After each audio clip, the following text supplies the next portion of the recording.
Hello guys, welcome to BMS वाला। आज हम पैथोलॉजी का लेक्चर लेके आए हैं जिसमें हम नेक्रोसिस कवर करेंगे। इससे के पहले वीडियोस में हमने इरिवर्सिबल इंजरी के बारे में पढ़ा था कि इरिवर्सिबल इंजरी जब होती है तो सेल डेथ होती है, और सेल डेथ नेक्रोसिस और एपोप्टोसिस दो टाइप की हमने पढ़ी थी। इस वीडियो में हम नेक्रोसिस कवर करेंगे। तो नेक्रोसिस क्या होता है? Morphological changes as a result of denaturation of intracellular protein and enzymatic digestion of the lethally injured cell. मतलब नेक्रोसिस में क्या होता है, जो इंट्रासेलुलर प्रोटीन होते हैं वो डीनेचर्ड होने लग जाते हैं, और जो डाइजेशन, जो एंजाइमेटिक डाइजेशन होती है किसकी, लीथली इंजर्ड सेल की, जो जिस सेल को इंजरी हुई है उसके उसी के एंजाइम्स को डाइजेस्ट करने लग जाते हैं, और जो इंट्रासेलुलर प्रोटीन का डीनेचर हो जाता है। इसको हम सडन डेथ भी बोल सकते हैं, क्योंकि इसमें जो एंजाइम है खुद को ही डाइजेस्ट कर लेते हैं। और इसको क्या बोलते हैं? Accidental and unregulated cell death. इसमें एक्सीडेंटल डेथ और सेल अनरेगुलेटेड सेल डेथ इसको बोला क्योंकि इसमें कोई मैकेनिज्म इसको रेगुलेट नहीं करता, खुद ही के सेल इसको करने लग जाते हैं। इस कैसे होता है? Result from the damage to cell membrane and loss of ion homeostasis. मतलब जो सेल मेम्ब्रेन है उसको डैमेज अगर होता है तो जो आयन होम्योस्टेसिस यानी कैल्शियम इन्फ्लक्स, सोडियम इन्फ्लक्स, ये सब जो आयन है इन सब की जो होम्योस्टेसिस है, जो मेंटेनेंस है, वो लॉस हो जाती है। जिसकी वजह से क्या होता है? Necrotic cell can not maintain integrity of membrane and their contents leak out. मतलब जो नेक्रोटिक सेल हैं, मतलब जो सेल को इंजरी हुई है, जिनकी सेल डेथ हो चुकी है, वो अपनी इंटीग्रिटी मेंटेन नहीं कर पाते, आयन होम्योस्टेसिस क्योंकि लॉस हो जाता है इस वजह से। जिसकी वजह से क्या होता है? वो लीक आउट, जो कंटेंट है उनका वो लीक आउट हो जाता है और सेल के बाहर आ जाता है। जिसकी वजह से क्या होता है? एक्यूट इन्फ्लेमेटरी रिएक्शन होती है आसपास के सराउंडिंग टिश्यूज में। बेसिकली इसमें क्या होता है, जो प्रोटीन है वो डीनेचर हो जाता है, और जो एंजाइमेटिक डाइजेशन है इंजर्ड सेल का वो हो जाता है, जिसकी वजह से अपनी जो सेल मेम्ब्रेन है वो इंटीग्रिटी लॉस करके सारे नेक्रोटिक सेल को लीक आउट करके इन्फ्लेमेटरी रिएक्शन शो करता है। अगला आता है इसके कॉजेस की, किस किस वजह से जो नेक्रोसिस है वो हो रही है। सबसे पहला हाइपोक्सिया, ऑक्सीजन की कमी। केमिकल और फिजिकल एजेंट्स हो सकते हैं, माइक्रोबियल एजेंट्स हो सकते हैं, और इम्यूनोलॉजिकल इंजरी भी हो सकती है। अगला आता है इसमें नेक्रोसिस ऑलवेज पैथोलॉजिकल। जो नेक्रोसिस है वो हमेशा से पैथोलॉजिकल रहेगी। क्यों रहेगी? क्योंकि इसमें डिग्रेडेशन ऑफ एंजाइम्स होते हैं और वो हमेशा पैथोलॉजिकल होता है, फिजियोलॉजिकल नहीं हो सकता। अब जो डिग्रेडेशन एंजाइम है वो भी दो तरीके से हो रहा है। एक फॉस्फोलाइपेज की वजह से। फॉस्फोलाइपेज क्या है? डैमेज सेल मेम्ब्रेन को डैमेज करेगा, जिसकी वजह से क्या है, सेल के जो कंटेंट है वो लीक होने लग जाएंगे और local inflammatory reaction surrounding tissues में नजर आएगी। और न्यूक्लियस क्या करेगा, यानी न्यूक्लियस को खत्म करेगा। जो तीन तरीके के होते हैं, पिक्नोसिस, कैरियोलाइसिस और कैरियोहेसिस। मतलब ये इस न्यूक्लियस को खत्म करने के तीन टाइप हैं, या तीन कह सकते हैं हम, तीन कैटेगरी है, जिनकी वजह से जो मॉर्फोलॉजी है वो दिखाता है अगर नेक्रोसिस में। अभी हम आगे कवर करेंगे। Enzymes that digest the necrotic cell are derived from the lysosome of dying cell themselves. जो भी एंजाइम नेक्रोटिक सेल को डाइजेस्ट कर रहा है वो उसी के लाइसोसोम से, जो डेड सेल है उसी के लाइसोसोम से डिराइव होता है, from the lysosome of leukocyte and their coordinate part of inflammatory reaction. और लाइसोसोम किसका होता है? वो ल्यूकोसाइट का होता है और इन्फ्लेमेटरी रिएक्शन में पार्ट लेता है। उसी का सेल उसी को ही डाइजेस्ट करता है, लाइसोसोम। अब आता है इसमें मॉर्फोलॉजी। मतलब जनरल चेंजेस हमें क्या क्या देखेंगे नेक्रोटिक सेल में। सबसे पहले साइटोप्लाज्मिक चेंज में क्या देखेगा? इंक्रीज इजोनोफिलिया। इजोनोफिलिया क्या होता है? मतलब जो रेड कलर नेचर है वो ज्यादा नजर आएगा। और न्यूक्लियर चेंजेस जैसा हमने पढ़ा था वो तीन पैटर्न शो करेगा। सबसे पहले पिकनोसिस शो करेगा। पिकनोसिस क्या होता है? Shrinkage of nucleus with appear shrunken and deeply basophilic.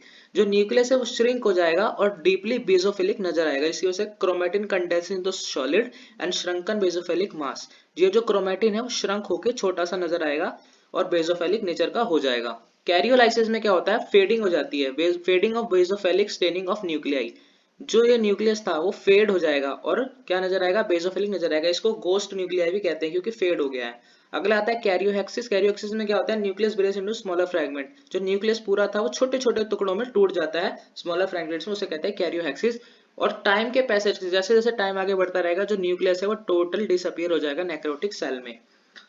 अब जो मॉर्फोलॉजिकल चेंजेस जो माइक्रोस्कोपिक लेवल पे नजर आते हैं नेक्रोसिस, वो हम देखेंगे क्या क्या होता है। एसिनोफिलिया इंक्रीज हो जाता है। माउथ ईटन अपीयरेंस नजर आता है। साइटोप्लाज्म, ये दोनों साइटोप्लाज्म के फीचर हैं। माउथ ईटन अपीयरेंस क्या होता है?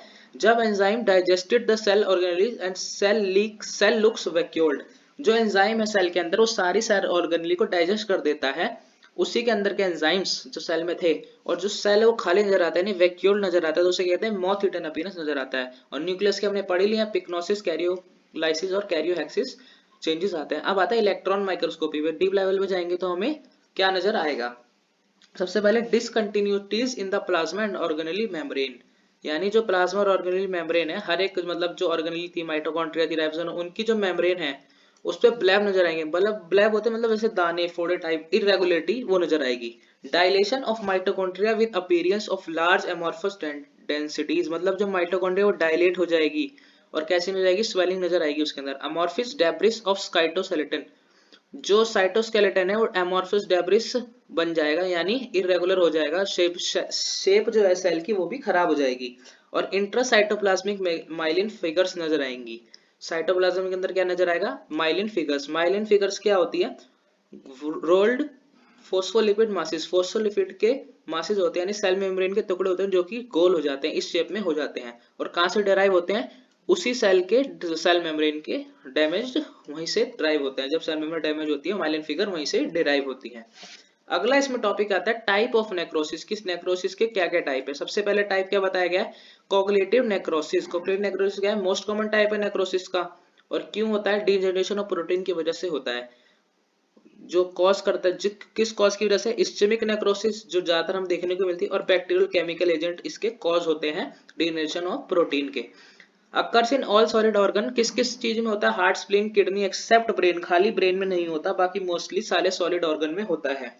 In fact is an area of coagulative necrosis and coagulative necrosis can be considered as dry gangrene, मतलब जो कोगुलेटिव नेक्रोसिस का एरिया है उसको क्या कहते हैं, इन्फाक्ट कहते हैं। और कैसा उसको माना जाता है, ड्राई गैंग्रीन उसे कंसीडर किया जाता है। जैसे example burns, gangrene, Zenker degeneration इसके एग्जांपल है। अब जो कोगुलेटिव नेक्रोसिस की मॉर्फोलॉजी कैसी है, ग्रॉस लेवल पे involve region appear dry, pale, yellow and form. जहां पे नेक्रोसिस हुई है वो एरिया कैसे नजर आएगा, पेल, येलो और ड्राई नजर आएगा, इसलिए हम ड्राई गैंग्रीन भी से बोल रहे थे। और wedge shaped, generally wedge shaped मतलब ऐसा उठा हुआ सा नजर आएगा जहां पे नेक्रोसिस हुआ है। और माइक्रोस्कोपिक लेवल पे क्या देखेंगे, cell outer lines are preserved, मतलब जो सेल की आउटर लाइन है वो तो प्रिजर्व्ड है, लेकिन सेल के अंदर इजोनोफिलिक अपीयरेंस आएगी, ग्लासी अपीयरेंस आएगी, यानी ग्लाइकोजन का लॉस हो जाएगा, और माउथ इट यानी वैक्यूल यानी खाली सा सेल नजर आएगा, क्योंकि जो डाइजेशन है सारे ऑर्गेनेल की लाइसोजाइम एंजाइम के द्वारा वो हो चुकी है। दूसरा टाइप आता है इसमें लिक्विफैक्शन नेक्रोसिस। लिक्विफैक्शन नेक्रोसिस को कॉलिक्यूटिव भी बोलते हैं।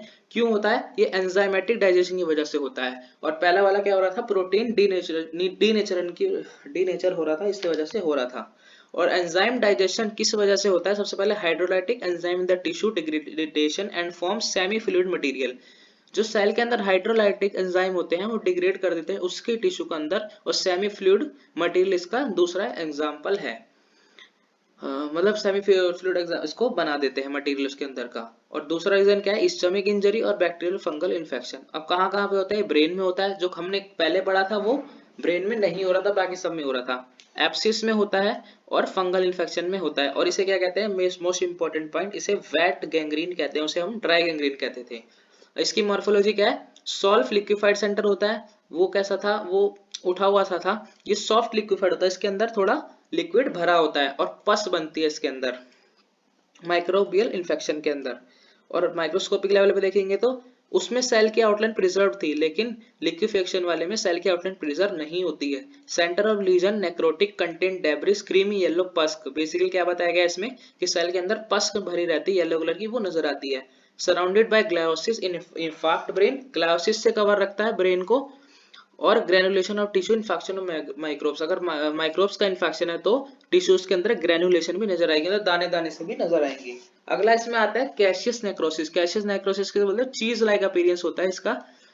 ये दोनों के बीच की स्टेज होती है, कोगुलेटिव और लिक्विफैक्टिव नेक्रोसिस के बीच की स्टेज को कैशियस नेक्रोसिस कहते हैं। Shows combined feature of both, इसलिए इसके अंदर दोनों के फीचर नजर आते हैं। किस किस में होता है, ट्यूबरकुलोसिस में होता है, और लंग और लिम्फ नोड ज्यादातर इसमें जो ऑर्गन है वो इन्वॉल्व होते हैं।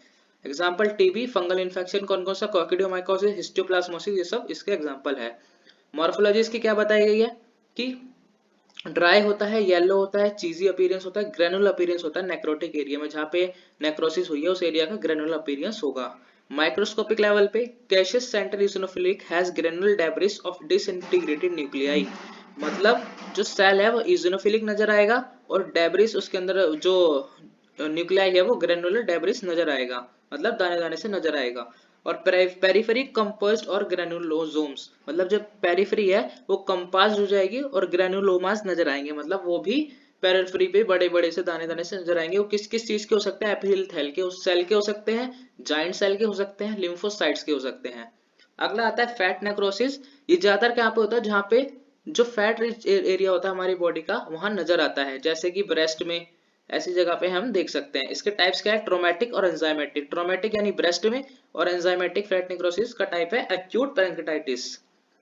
Injured inflammation tissue of pancreas कैसे हम पता लगे, मतलब अब यहाँ पे ये बताया गया है कि पैंक्रेटाइटिस में फैट नेक्रोसिस कैसे हम पता लग सकते हैं। जब पैंक्रियाटिक लाइपेज होता है वो जब लीक होने लग जाता है तो सेल मेम्ब्रेन पे एक्ट करता है। जब सेल मेम्ब्रेन पे वो एक्ट करता है तो एफएफए लिबरेट करता है, जिसकी वजह से फैट नेक्रोसिस होती है।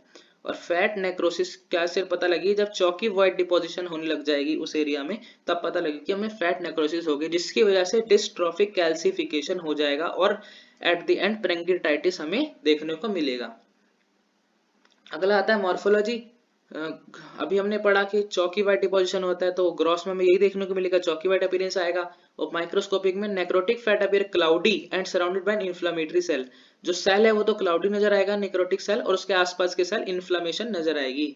अगला आता है fibrinoid necrosis, characteristic by deposition of fibrin like material. Fibrinoid के नाम से ही पता लग रहा है कि इसमें फाइब्रिन लाइक मटेरियल का डिपोजिशन होने लग जाता है।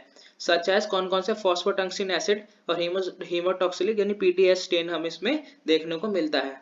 कब कब होता है? Type 1 type 2 hyper sensitive reaction मतलब एलर्जीज में, और वेसल की वॉल में फाइब्रॉइड नाइक्रोसिस देखने को मिलता है, जिसमें फाइब्रिन की हमें डिपोजिशन देखने को मिलती है। इसकी मॉर्फोलॉजी क्या है? ब्राइटली इजोफिलिक यानी बहुत ज्यादा इसोफिलिक नजर आएगा, हेलाइन लाइक डिपोजिशन नजर आएगी वेसल की वॉल में। एग्जाम्पल पैन, एस्कॉफनेड्यूल और मैलिग्नेंट हाइपरटेंशन इसके एग्जाम्पल बताए गए हैं। अगला इसमें लास्ट वाला हमें क्या पढ़ने को है? Gangrenous necrosis. There is involvement of limbs.